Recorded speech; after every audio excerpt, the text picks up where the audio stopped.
জয় মা দয়াময়ী। দেখো তো আজকে কিন্তু কালী পুজোতেই মায়ের কীভাবে আমি বিশেষ পুজো করলাম সেটাই তোমাদের সামনে তুলে ধরবো। মায়ের ভোগ নিজে হাতে আজকে বানিয়েছি, মা বানিয়ে দিয়েছে, আমি শুধু মায়ের পরমান্নটা বানিয়েছি আর মা সব বানিয়ে দিয়েছিল। কি করে মায়ের পুজো করলাম, মাকে নতুন শাড়ি পরে সব দেখাবো। ঠিক আছে, তো তোমরা দেখতে থাকো, সাথে থাকো। কালী পুজোর দিন মায়ের বিশেষ পুজো করলাম। আর মন্দিরে কিন্তু অনেক ভক্ত এসেছিলো, সেটা আমি ভিডিও করিনি, কারণ আমি প্রচুর পরিমাণে ব্যস্ত ছিলাম, যেহেতু অনেক রাত্রি হয়ে গেছিলো মন্দিরে যেতে, তাই আমি ভক্তদেরকে ভিডিও করতে পারিনি। আর সে সময় ভিডিও করার কথা আমার একদমই মাথায়ও ছিল না, আমি প্রচুর পরিমাণে ব্যস্ত। তো পুজো করার পরেও যখন মাকে ভোগ দেওয়া হয়েছিল তখনও আমি ভিডিও করতে পারিনি। তো মায়ের ভোগ তুলে নেওয়ার পরে যখন মায়ের ভোগ সকল ভক্তদেরকে দেওয়া হয়ে গেছে বা দেব, তখন আমি ভিডিও করছিলাম। আমার ঠিক মাথায় ছিল না, যখন আমি চলে আসছিলাম মায়ের ভোগটোগ নিয়ে তখন আমি ভিডিও করেছি। ঠিক আছে, তো তোমরা দেখতে থাকো, সাথে থাকো। এই যে দেখো, মাকে কিন্তু খিচুড়ি, নাড়ু, তোমরা নাড়ু বানানোর ভিডিও দেখেছো, নাড়ু। তারপরে এই দেখো ভক্তরা এসেছিল, দুজন ভক্ত ভিতরে দিয়েছে। এদের ভক্তরা কিন্তু প্রদীপও দিয়েছে আজকে, যেহেতু কালী পুজোর দিন মাকে এখানে প্রদীপ দিয়ে গেছে। আর দেখো মাকে নতুন শাড়িটা পরে কিরকম লাগছে, কালী পুজোর দিন মাকে নতুন একটা শাড়ি দিয়েছি। দেখো তো কিরকম লাগছে মাকে শাড়িটা। আমি তো চেষ্টা করলাম মাকে সুন্দর করে একটু শাড়িটা পরানোর। মাকে এই নতুন শাড়িটা পরে কেমন লাগছে অবশ্যই কিন্তু কমেন্টে জানাবে তোমরা। আমি তো জাস্ট মায়ের দিক থেকে আজকে চোখই ফেরাতে পারছি না, এত সুন্দর লাগছে মাকে বাবা। আমি মানে নিজেই একদম অবাক, এত সুন্দর লাগছে, যেন মনে হচ্ছে মা নিজেই সেজে নিয়েছেন মায়ের ইচ্ছাতে। আর দেখো ওপাশে দুটো যে প্রদীপ, আমরা ওর দুটো জ্বালিয়েছি। দেখো বাইরেও কিন্তু ভক্তরা প্রদীপ দিয়েছে, আমরাও দিয়েছি বাইরে বেশিরভাগ, কিন্তু বাইরে ভক্তরা প্রদীপ দিয়েছে অনেক ভক্তই। দেখো এই যে একটা এখানে দিয়েছে বাইরে পাটকাঠির ওপরে, এটাকে বলা হয় আমাদের দিক দিয়ে ঠগা বলা হয়।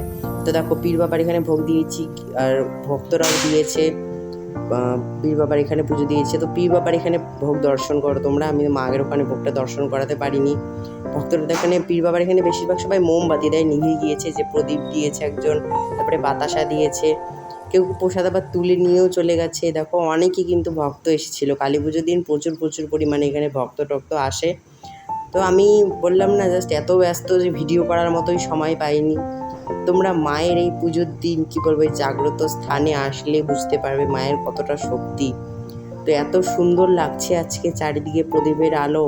আর দেখো পীর বাবার ভোগ দর্শন করো, পীর বাবা এখানে প্রচণ্ড জাগ্রত। সকলে কিন্তু এই স্থানটাকে পীর বাবার পাট নামেই চেনে। পীর বাবার কেউ যদি তোমরা এসে বলো পাগলা পীরের পাটে যাব, তো পীর বাবার নামেই কিন্তু সকলে চেনে। এই জায়গার মেইন নাম হচ্ছে পাগলা পীরের পাট। ঠিক আছে, দেখেছো প্রদীপের আলোয় কত সুন্দর লাগছে মাকে। আর দিদা ভোগগুলো গোছাচ্ছিল, মায়ের ঘর গোছাচ্ছিল ঠিকঠাক করে গুছিয়ে। এখন আমরা কিন্তু একদম চলে যাব বাড়িতে। দেখো মাকে কিন্তু প্রচণ্ড সুন্দর লাগছে, নতুন শাড়িটা পরি, আমার বলার ভাষা নেই, এত সুন্দর লাগছিল। আমি মায়ের দিক থেকে জাস্ট চোখ ফেরাতে পারছিলাম না। দেখেছো, মায়ের জন্য একটু ঘাটি করেছিলাম, তারপরে খিচুড়ি আমি করিনি, সব মা করেছিল। আমি জাস্ট মায়ের পরমান্নটা নিজের হাতে করেছি মায়ের জন্য, আর হচ্ছে নাড়ুগুলো নিজে হাতে বানিয়েছি। আর আজকে কিন্তু আমার বাড়ির পুজো হয়নি, সেটাও তোমাদেরকে দর্শন করাবো। চলো মন্দিরের পুজোটা তোমরা দেখলে, পুজো দেখাতে পারলাম না, তো ভিডিও তোমরা দেখলে কেমন লাগছে মাকে সকলে কিন্তু অবশ্যই কমেন্টে জানাবে। ঠিক আছে, আর দেখো মায়ের আজকে কিন্তু ঘটের ডাবটাও চেঞ্জ করে দিয়েছিলাম, আমি নতুন ডাব দিয়েছি। আর মায়ের মুখটা দেখো কতটা উজ্জ্বল, অমাবস্যায় বিশেষ পুজো হওয়াতে মা যেন আরও জাগ্রত হয়ে উঠেছে। ঠিক আছে, দেখো মা কতটা জীবন্ত হয়ে উঠেছে। মা তো আগে করেই জাগ্রত, জীবন্ত, তোমরা জানো সকলে। দেখেছো তো, দিদার ফটো তুললাম, তারপর আমি ফটো উঠলাম, সবাই মিলে একটু ফটো উঠলাম। আর তোমরা একটা জিনিস লক্ষ্য করে দেখো, মায়ের শাড়ি আমার পাঞ্জাবি কিন্তু ম্যাচিং।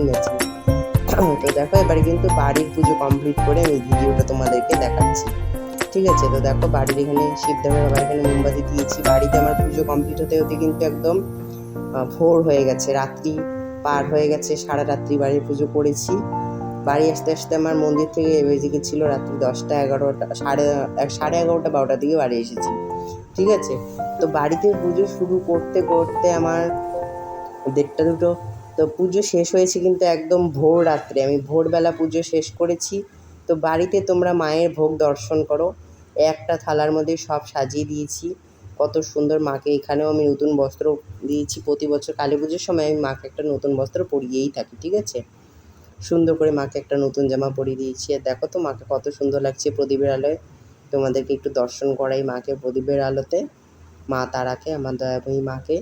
আর এখানে মায়ের ঘটের ডাব চেঞ্জ করিনি, তো আমের পল্লবটা চেঞ্জ করেছি। দেখো নতুন এই মায়ের নতুন শাড়িতে কীরকম লাগছে তোমরা অবশ্যই কমেন্টে জানাও। দুই মায়ের কথাই কিন্তু কমেন্টে জানাবে, মন্দিরের বড় মা দয়াময়ী প্লাস ছোটো মা দয়াময়ী, ঠিক আছে। দেখো কত সুন্দর লাগছে মায়ের জাগ্রত ঘট, ঠিক আছে। আর এখানে মায়ের পরমান্নটা আমি এখানে থালাতেই দিয়ে দিয়েছি। মায়ের মন্দিরে মায়ের পরমান্নটা আমি মায়ের আলাদা বাটি ছিল সেখানে দিয়েছি। আর দেখো ঘরেও কিন্তু মায়ের প্রদীপ জ্বালিয়ে দিয়েছি, পঞ্চপ্রদীপ। আর এই ঘিয়ের প্রদীপটা মায়ের সামনে সারা রাত্রি জ্বলেছে। তো যতক্ষণ জ্বলবে এই প্রদীপটা ততই ভালো মঙ্গল, ঠিক আছে। এটা মায়ের সামনে আমি জ্বেলেছি অমাবস্যায়। আর এই দেখো মায়ের জাগ্রত ঘট তোমরা দেখলে। কালী পুজোর দিন আমি সারা রাত্রি আজকে মায়ের জেগে জেগে পুজো করেছি। তো সকলেই নিশ্চয়ই মায়ের পুজো করেছো। আর আমার কালী পুজোর ভিডিওটা কেমন লাগলো তোমাদের? ভালো লাগলে অবশ্যই একটু লাইক সাবস্ক্রাইব করে দিবে, ঠিক আছে। তো সকলে ভালো থেকো, সুস্থ থেকো। জয় মা দয়াময়ী। মা সকলের মঙ্গল করুক। অবশ্যই তোমাদের মা সকল মনের ইচ্ছা পূর্ণ করুক। তোমাদের যা মনস্কামনা তোমরা মাকে জানাতে পারো। আর যা যা সমস্যা তা কিন্তু মন্দিরে এসে তোমাদেরকে জানাতে হবে। সকল সমস্যার সমাধান মন্দিরে এসেই হবে, ঠিক আছে। আমাকে ফোন করে বা দূর থেকে সব কিছু করার সম্ভব নয়। মাকে এসে অবশ্যই তোমরা জানাবে, সকল সমস্যার সমাধান হবে। বা আমাকে কমেন্টেও তোমরা জানাতে পারো, ঠিক আছে। তোমরা কমেন্টে জানাতে পারো কী কী অসুবিধা না অসুবিধা। আর তোমাদেরকে কিন্তু মন্দিরে আসতে হবে। মন্দিরের ঠিকানা কিন্তু আমার অনেক শর্ট ভিডিওতে দেওয়া রয়েছে। কালী পুজোর এই বিশেষ তিথিতে মা কিন্তু বেশি অতীব জাগ্রত এবং জীবন্ত থাকে। প্রতি অমাবস্যায় আমি মায়ের বিশেষ পুজো করি, তোমরা সকলেই জানো। এবং শনিবার মঙ্গলবার বিকেলবেলা কিন্তু মায়ের মন্দির খোলা থাকে। অবশ্যই তোমরা মাকে দর্শন করতে পারো। আর দিনহাটা মদনমোহন বাড়ি গ্যাস অফিসের অপোজিটই কিন্তু আমি থাকি, আমার বাড়ি তোমরা সকলেই জানো। সেখানে কিন্তু আমি সবসময় থাকি, সেটাই আমার বাড়ি। আমি সবসময় মায়ের পুজো করি, ঠিক আছে। তো সকলে ভালো থেকো, সুস্থ থেকো। আজকে আমার এই ভিডিওটা এই পর্যন্ত। ভালো লাগলে সকলে কিন্তু অবশ্যই একটা লাইক করে দিবে, লাইক করে দিতে ভুলো না। এখনও যদি আমার চ্যানেলটা সাবস্ক্রাইব করে না থাকো অবশ্যই কিন্তু চ্যানেলটা সাবস্ক্রাইব করবে, তাহলেই কিন্তু তোমরা মা দয়াময়ের ভিডিও দেখতে পারবে, ঠিক আছে। তো মাকে কেমন লাগছে বারবার করে বলছি, তোমরা কমেন্টে জানাবে। তোমরা কমেন্ট করলে আমার খুবই ভালো লাগে। তো জয় মা, সকলে ভালো থাকো। জয় মা দয়াময়ী।